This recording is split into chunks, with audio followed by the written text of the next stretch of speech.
बड़े मैनेजमेंट से चर्चा करने वाले हैं। सबसे पहले जुड़ेंगे लेटेंट व्यू एनालिटिक्स के सीएफओ राजन वेंकटेशन जी। फिर आगे बातचीत के लिए जुड़ेंगे हमारे साथ इंद्रप्रस्थ गैस के मैनेजिंग डायरेक्टर ए.के. जना। दोनों ही कंपनी के मैनेजमेंट ने दिसंबर तिमाही के नतीजे पेश किए हैं और उसके आसपास चर्चा होगी। तो सबसे पहले जान लेते हैं कि लेटेंट व्यू कंपनी करती क्या है। जैसा कि इस कार्यक्रम में हम अपने दर्शकों को हर रोज़ बताते हैं कि मैनेजमेंट से चर्चा करने से पहले कंपनी के बारे में एक बेसिक जानकारी। तो ग्लोबल डिजिटल एनालिटिक्स कंपनी है लेटेंट व्यू। सॉल्यूशंस और सर्विसेज का कारोबार है। फॉर्चून 500 में से 30 कंपनियां जो हैं वो इसकी ग्राहक हैं। Retail, सीपीजी, financial, take, health care, ये सारे सेक्टर्स हैं जहां पर ये कंपनी मौजूद है। हमारे साथ कंपनी के सीएफओ राजन वेंकटेशन जी मौजूद हैं। वेंकटेशन जी, बहुत बहुत स्वागत ईटी नाउ स्वदेश पर आपका। सबसे पहले तो मैं ये जानना चाहूँगा कि जो नतीजे आपने पेश किए हैं काफ़ी अच्छे थे तीसरी तिमाही के। डिमांड इस समय कैसी दिखाई दे रही है आपको? आपको लग रहा है कि क्लाइंट का कॉन्फिडेंस वापस लौट रहा है, इसकी वजह से जो डील पाइपलाइन है वो बेहतर हो रही है आने वाले दिनों के लिए? बिल्कुल। पहले बहुत धन्यवाद हमको शो पे बुलाने के लिए। जैसा आपने कहा, इस क्वार्टर के हमारे नतीजे जो देखेंगे काफी स्ट्रांग रहे हैं। हम ये बहुत हैप्पी हैं ये अनाउंस करते हुए कि for the first time in our 15 year history हमने 100 करोड़ से ऊपर एक क्वार्टर में रेवेन्यू क्लॉक किया है। जो बाइगॉन क्वार्टर था हमने 107 करोड़ का रेवेन्यू क्लॉक किया था, जो हमारी कंपनी की हिस्ट्री में पहली बारी हमने क्लॉक किया है।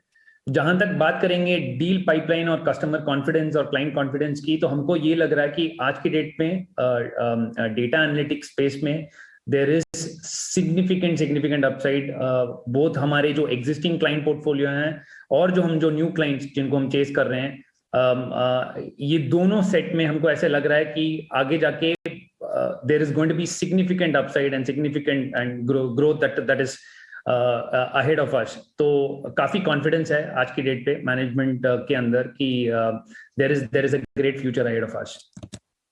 जी, हमने देखा कि मार्जिन्स हायर साइड पे रहे हैं पिछले क्वार्टर में। आपके कंसल्टिंग बिजनेस ने काफ़ी कंट्रीब्यूट किया है। आपको लगता है कि जो कमिंग क्वार्टर्स हैं उसमें भी आप ये हाई मार्जिन्स मेंटेन कर पाएंगे?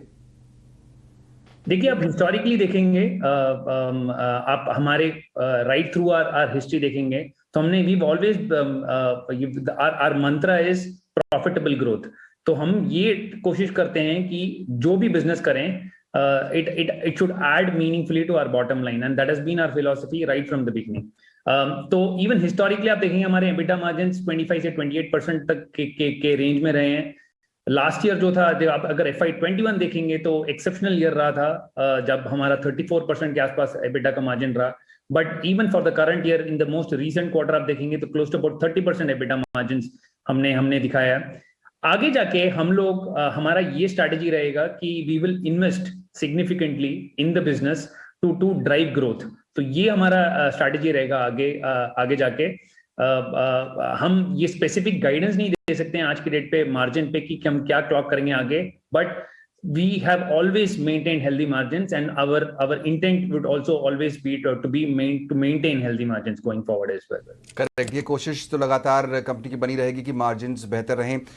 एक सवाल मैं पूछना चाहूँगा क्लाइंट्स एडिशन के बारे में। Q3 में हमने देखा कि आपने काफ़ी क्लाइंट्स ऐड किए। इस समय जो कॉन्सेंट्रेशन है, क्लाइंट कॉन्सेंट्रेशन कैसा है? मतलब टॉप 5 कंपनीज जो हैं क्लाइंट्स हैं आपके, उनसे कितना बिजनेस आता है और इसको आप कैसे एड्रेस करते हैं इशू को?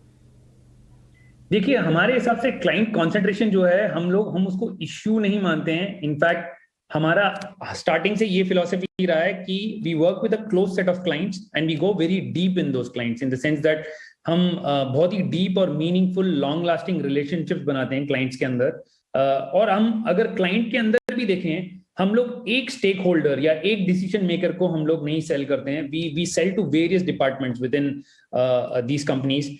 आपने बताया था हमारे जो क्लाइंट्स हैं, most of our clients are fortune 500 clients. तो आपको ये भी जानकारी होगी कि ये सब बहुत ही लार्ज कंपनीज हैं with operation spread over the world, and they have various stakeholders. तो हम एक जगह पे फॉर इंस्टेंस मार्केटिंग टीम के साथ काम कर रहे होंगे, एक जगह पे HR टीम के साथ काम कर रहे होंगे, एक जगह पे CFO टीम के साथ काम कर रहे होंगे।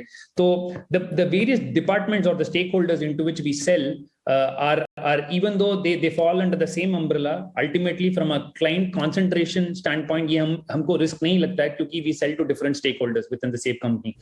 As far as हमारे जो top 5 clients हैं, आप देखेंगे तो ये सारे clients के साथ हमारा relationship देखेंगे in excess of 5 years, in fact in excess of 6 years रहा है.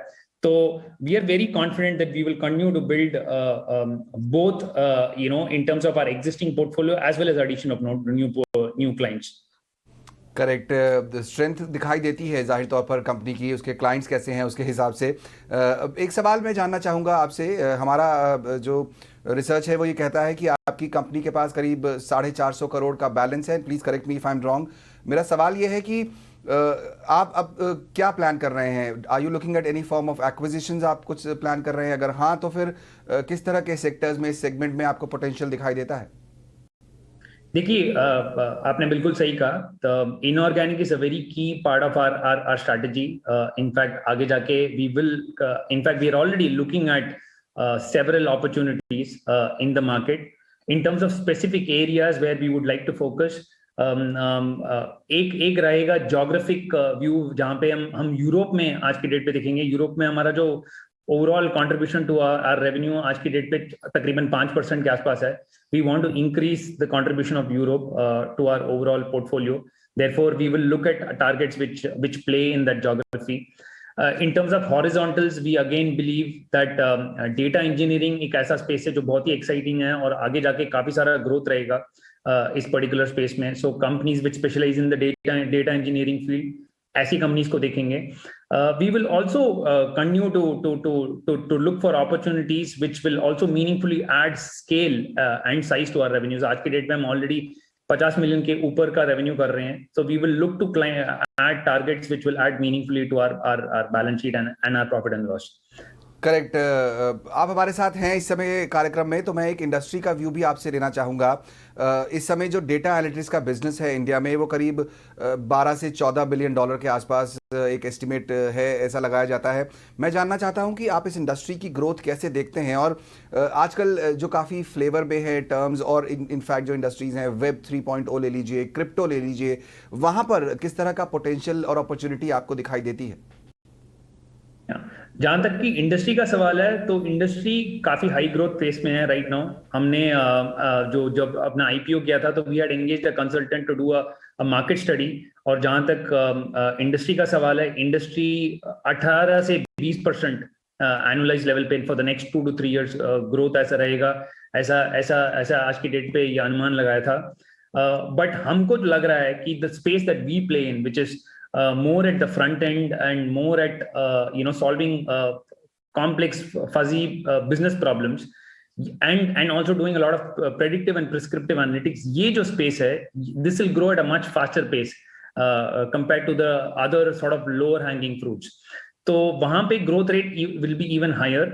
जहां तक कि सवाल है क्रिप्टो या फिर डिजिटल करेंसी का सवाल है, it is definitely a big positive. In fact आज की डेट पे हम यूएस में ऑलरेडी एक क्लाइंट के लिए काम कर रहे हैं, जहां पे हम which is crypto based platform, जिनके लिए हम लोग मार्केट एंड कस्टमर एनालिटिक्स का काम कर रहे हैं। We definitely believe that this will be a significant growth area in the future as well. Venkatesan साहब, बहुत बहुत शुक्रिया ईटी नाउ स्वदेश के लिए समय निकालकर हमसे आज चर्चा करने के लिए अपनी कंपनी और इंडस्ट्री के बारे में। राजन वेंकटेशन यहाँ पर CFO लेटेंट व्यू एनालिटिक्स के बताते हुए किस तरह से कंपनी की ग्रोथ रही है, आगे मार्जिन्स आगे भी बेहतर रहने की उम्मीद आप रख सकते हैं कंपनी से। स्टॉक आज करीब 3-3.25% ऊपर आपको दिखाई देगा, नतीजे काफ़ी अच्छे इंप्रेसिव देखने को मिले हैं। चलिए एक मैनेजमेंट से रुक करते हैं दूसरे मैनेजमेंट की तरफ और बात करेंगे अब इंद्रप्रस्थ गैस के मैनेजमेंट से। कंपनी ने दिसंबर तिमाही की जो नतीजे पेश किए हैं उसमें आय 21% बढ़ी है, तो मुनाफे में हमने लेकिन 23% की गिरावट देखी है। क्या वजह रही है? हमसे बात करने के लिए कंपनी के मैनेजिंग डायरेक्टर AK जना